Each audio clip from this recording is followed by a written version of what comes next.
और निमित्त से कार्य नहीं होता।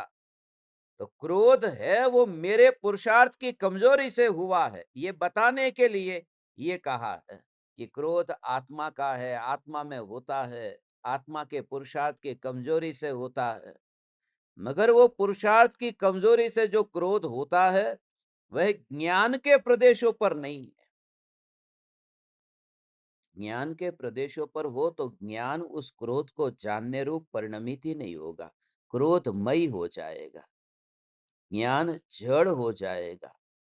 वो ज्ञान जड़ हो जाएगा तो भगवान ये फिर अगले समय की, अगले समय की, अगले समय की ऐसी जो अनंत पर्याय है, वो अनंत पर्यायों में जानना होगा कैसे?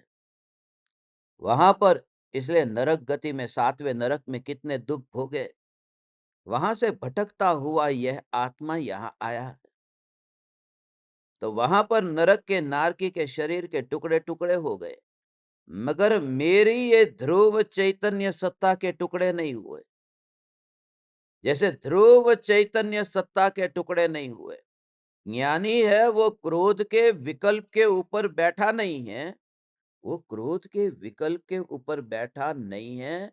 उसने असंख्य प्रदेशों में ज्ञान स्वभाव में यहां पर ही मैं व्याप्त हूं। इसलिए जब क्रोध कम होता है, ज्यादा होता है, कम होता है, ज्यादा होता है, उस वजह से उस वजह से उनको ऐसा नहीं होता कि ये मेरा परिणमन है, मेरे में कुछ हुआ है। वहां पर बढ़ना और घटना वो उसमें से प्रकट नहीं हुआ,